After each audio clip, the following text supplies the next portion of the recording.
Jadi yang paling utama sebelum kita masuk ke dalam coaching itu, kita harus tahu coach itu siapa gitu kan. Kita harus tahu dulu, nih coach ini siapa sih sebenarnya gitu kan.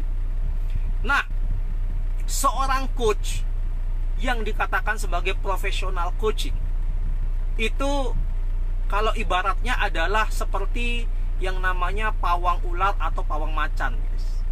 Oke. Seorang pawang macan atau seorang pawang ular itu disebut sebagai pawang itu ketika mereka sudah lulus sebagai seorang pawang. Jadi ketika dia masuk ke kandang macan ya, atau masuk ke kandang ular, macan atau ular itu sudah nggak akan gigit mereka karena sudah lulus pendidikan pawangnya. Nah, begitu juga seorang coach. Jadi seorang coach itu ya, yang nomor satu yang dibutuhkan itu adalah track record, guys. Jadi nggak bisa kita jadi seorang coach tapi kita tidak punya track record. Saya adalah business coach gitu kan. Nah, tapi coach itu nggak punya bisnis, guys. Tapi itu realita. Bisnis dia adalah coaching. Mohon maaf ya, mungkin ada yang gatel-gatel atau hatinya agak panas. Terus yang kedua, saya manajemen coach gitu kan. Terus ketika ditanya, kamu bapak dulu profesinya apa sebelum jadi professional coach? Oh, saya dulu terakhir posisinya adalah supervisor atau posisinya staff. Terus bapak datang ke sini untuk mengcoach general manager. Bahasanya adalah, are you kidding me? Bapak bilang bapak manajemen coach, tapi bapak tidak pernah berada di posisi yang lebih tinggi dari orang yang bapak coaching. Ini sebuah realita, guys. Jadi nomor satu, yang paling penting ketika kita ingin menjadi coach itu adalah kita harus punya track record. Jadi gini, jangan anggap bahwa seorang coach itu bisa mengcoaching apapun. Enggak semua. Makanya coach itu kalau kita bicara di luar negeri, coach itu berbeda-beda. Ada dia yang executive coach, ada management coach, ada execution coach, ada life coach, ada sport coach, banyak sekali. Bahkan ada happiness coach, family coach, banyak sekali. Karena semua itu tergantung dari track record kita masing-masing. Jadi kalau kita ingin masuk dalam dunia manajemen sebagai manajemen coach, yang jelas ketika kita mengcoach seseorang, kita harus punya track record di atas posisi itu, guys. Itu yang nomor satu yang paling penting. Jadi mana mungkin kita bisa mengcoach seorang GM atau general manager kalau kita tidak pernah melewati posisi general manager. Kalau Anda ingin mengcoach seorang general manager, ya minimal Anda sudah pernah jadi vice president lah. Kalau Anda ingin mengcoach seorang vice president, ya Anda harus pernah menjadi board of director lah di sebuah perusahaan, atau chief level lah, entah itu CEO, CMO, CSO, chief HR, chief strategi, apapun itu, Anda harus pernah berada di posisi atasnya, baru Anda bisa menjadi seorang coach. Itu yang paling penting nomor satu. Oke. Kemudian yang kedua apa? Ketika kita ingin menjadi seorang coach, yang penting nomor dua adalah Anda harus tahu finish point. Oke, Anda harus tahu finish pointnya. Apa itu yang dimaksud dengan finish point, guys? Jadi gini, orang datang ke kita, dunia manajemen nih, perusahaan hire kita untuk mengcoach manajemennya. Oke, datanglah itu satu-satu kan, entah dia posisinya manajer, GM atau vice president. Datanglah per orang individu itu kepada kita untuk mendapatkan sesi coaching. Pertanyaannya, guys, ketika kita mengcoach mereka, apakah kita sudah tahu finish pointnya apa? Kan seperti itu. Jadi kadang kita ketika mengcoach seseorang, kita pun nggak tahu, kita pun meraba-raba. Ini realita, guys. Makanya di cerita manajemen ini kita menceritakan kadang beberapa yang satir kalau bahasa saya ya. Jadi kadang coach itu bahkan dia tidak tahu finish line-nya seperti apa. Ya bahasanya ya karena kita bertanya, nanti kita temukan sama-sama. Are you kidding me, guys? Gak bisa kayak gitu, bro. Sama kayak kalau know the finish line atau finish point itu adalah seorang coach itu seperti orang yang menggait orang, ya, menggait sekelompok orang atau satu orang untuk naik gunung. Bayangkan kalau kita punya guide untuk naik gunung, tapi guide itu juga baru pertama kali naik gunung sama kita, kira-kira perasaan kita gimana, guys? Luar biasa nggak? Ketika kita tanya gitu, kita anggaplah naik gunung yang ketika untuk sampai puncak itu membutuhkan waktu 3 hari atau 5 hari gitu kan, berarti kan perjalanan cukup jauh. Ketika kita tanya pada guide kita, Pak, sudah pernah naik gunung ini belum? Dia langsung jawab, oh saya juga belum Pak, ini baru pertama kali. Kira-kira apa yang Anda rasakan? Jadi guys, mau bayar?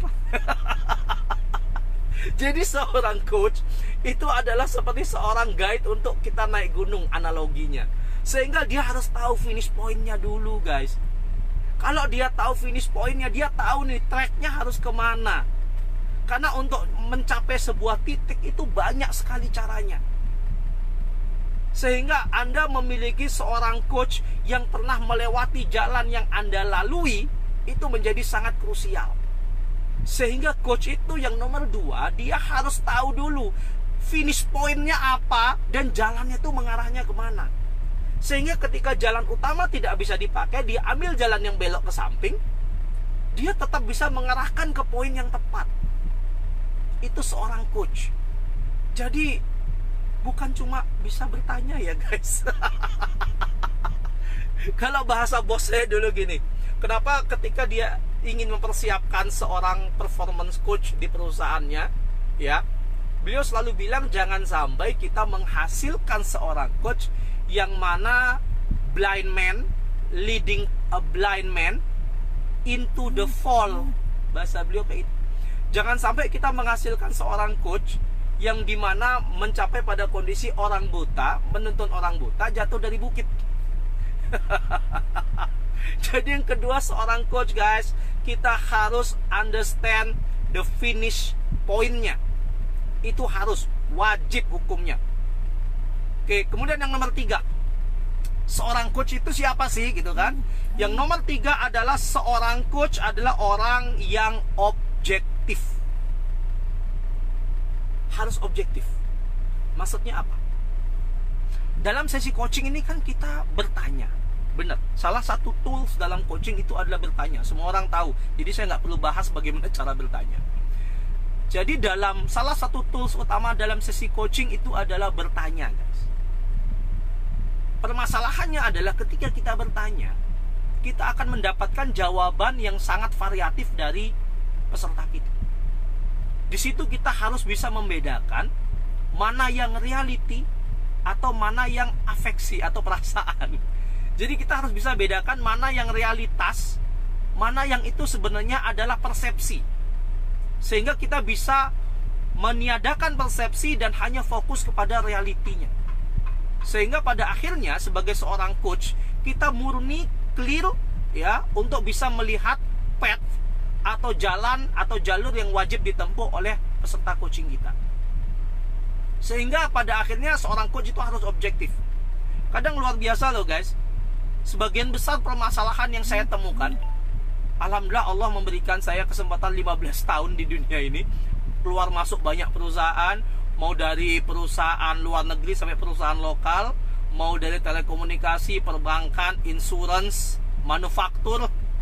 Jadi sebagian besar sesi coaching yang terjadi itu pasti mix up antara realita dan persepsi. Seorang coach yang baik dia harus sangat objektif dan dia tidak boleh terjebak dalam arus pusaran politik yang ada di dalam kantor itu. Karena kalau udah cerita manajemen, kita cerita politik guys. Jadi kita sebagai coach ini nggak boleh terjebak pusaran politiknya. Karena pasti ini menjelekkan ini menjelekkan. Itu realita. Atau mungkin tidak menjelekkan, namun dia mengutarakan, oh ya Pak, seini seperti ini, seini seperti ini. Kita harus bisa membedakan, kita harus objektif guys. Terus yang keempat, masih banyak ya. Seorang coach itu harus punya integritas. Integritas maksudnya gini, apa yang ada di ruangan coaching itu tetap berada di ruangan coaching. Jadi kita tidak boleh menyampaikan apapun yang ada di luar, di dalam ruangan coaching itu keluar kepada siapapun, termasuk kepada yang hire kita. Yang boleh kita sampaikan itu adalah sesuatu fenomena yang hubungannya dengan realita. Kalau hubungannya dengan persepsi, itu cukup menjadi rahasia antara kita dengan coachee atau peserta coaching kita. Dan yang terakhir, Siapa sih seorang coach itu? Gitu kan? Seorang coach itu adalah seorang rapport master. Ya, betul. Rapport master. Kenapa saya sebut rapport master? Anda ditugaskan mengcoach 10 orang. 10 orang ini karakternya berbeda-beda. Ya, kan ada beberapa jenis karakter seseorang ya, ada introvert, extrovert, ada sanguinis dan sebagainya. Banyak sekali pembagian. Silakan cari di googling aja. Pembagian kepribadian manusia. Seorang coach itu harus bisa menjadi rapport master atau orang yang ahli dalam membangun hubungan, sehingga setiap coachee itu bisa trust 100% dengan coachnya. Karena coaching tidak akan terjadi kalau coachee tidak trust. Sehingga seorang coach itu wajib hukumnya menjadi rapport master. Dia harus bisa mengambil trust dari peserta coachingnya sejak the first minute of coaching. Itu coach. Jadi kalau teman saya bilang coaching itu adalah tentang keterampilan bertanya, coaching lot more than that, my friend. Jadi ada 5, kalau ini berdasarkan pengalaman saya ya, ada 5 hal yang bisa saya konklusi ketika kita ingin menjadi seorang coach. Oke, jadi